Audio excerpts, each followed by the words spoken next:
यहाँ पर बड़ा इंटरेस्टिंग अपडेट है क्योंकि जो है दिसंबर में इनकी जो शेयर होल्डिंग नॉर्म्स की लिमिट थी वो एग्जॉस्ट होते हुए दिखाई पड़ी थी कि इनको उस समय तक अपनी शेयर होल्डिंग को नीचे 75% का जो नॉर्म है, हर कंपनी को 75% तक प्रमोटर की होल्डिंग और 25% पब्लिक शेयर होल्डिंग रखनी होती है। और इनकी 81% के आसपास की प्रमोटर होल्डिंग है, इन्हें 6% ऑफलोड करना था दिसंबर तक। वो ऑफलोड ना होने की वजह से अब एक्सचेंजेस ने उनकी शेयर होल्डिंग को फ्रीज कर लिया। 29 करोड़ शेयर जो है इस पर इंपैक्ट आ रहा है। इसका इम्प्लीकेशन है कि उनको गोइंग फॉरवर्ड अपनी होल्डिंग को घटाना होगा और पब्लिक शेयर होल्डिंग को इंक्रीज करना होगा। लेकिन कंपनी की तरफ से एक और सफाई जो आज सुबह ही आई है, और सफाई में उन्होंने बात मेंशन कर दिया कि इसका कोई फाइनेंशियल इंप्लीकेशन नहीं होगा, जो कि नहीं भी होना, क्योंकि शेयर होल्डिंग से रिलेटेड है।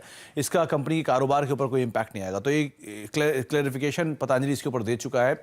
और उन्होंने ये भी कहा है कि जो पब्लिक शेयर होल्डिंग नॉर्म है उसको मैच करेंगे और आने वाले समय में इसको कंप्लाई करते हुए जो पब्लिक शेयर होल्डिंग है उसे बढ़ाएंगे। जो अभी कम है, 25% से नीचे है, उसको और बढ़ाया जाएगा और 25% लाने की कोशिश की जाएगी। लेकिन इस न्यूज़ फ्लोज के बीच में पतंजलि का स्टॉक कैसे रिएक्ट करता है ये क्रूशल रहेगा कि अगर एक्सचेंज तरह से फ्रीज आ गया है और फटकार लग रही है तो शायद ये नेगेटिव इंपैक्ट स्टॉक के ऊपर देखने को मिल भी सकता है डिस्पाइट क्लैरिफिकेशन के। बाजार में पतंजलि का शेयर 1% ऊपर था।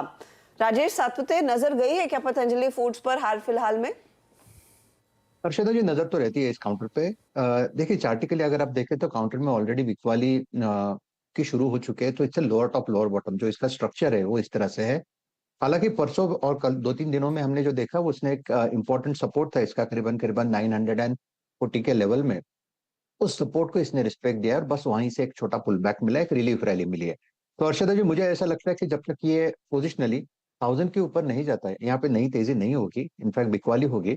और अगर 940 का लेवल टूटता है देन इन दैट केस मुझे लगता है एक फ्रेश सेलिंग यहाँ पे माउंट हो सकती है। इन दैट केस पहला सपोर्ट, पहला टारगेट होगा 900 का। अगर वो टूटता है तो फिर और एक 40-50 रुपए ये नीचे गिर सकता है।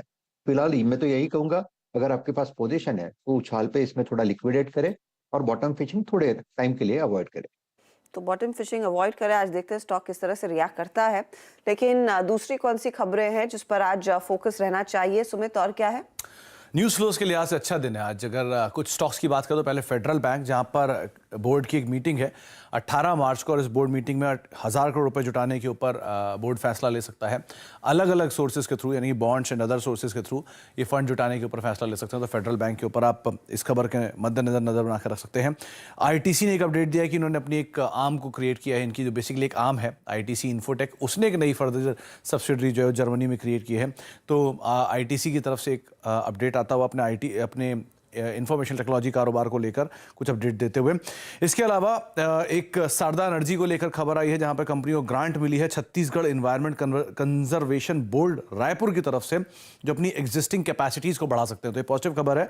1,80,000 टन से बढ़ाकर 2,50,000 टन लेके जाने की क्षमता ले जाने को मंजूरी आई है। तो ये कंपनी के लिए अच्छा ट्रिगर काम करेगा। वैसे भी स्टॉक में कल हरे निशान में क्लोजिंग आते हुए दिखाई पड़ी।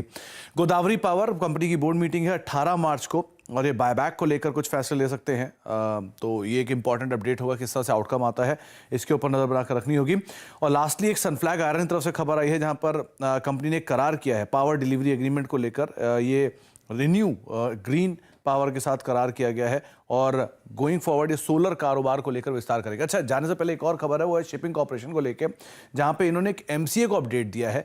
और इस अपडेट के लिहाज से ये अपने नॉन कोर असेट्स को डीमर्ज करेगी, जो कि शिपिंग कॉर्पोरेशन का लैंड एसेट है, और उसको एक नई एंटिटी के अंदर shipping corporation of India land and asset limited में ट्रांसफर करेगा।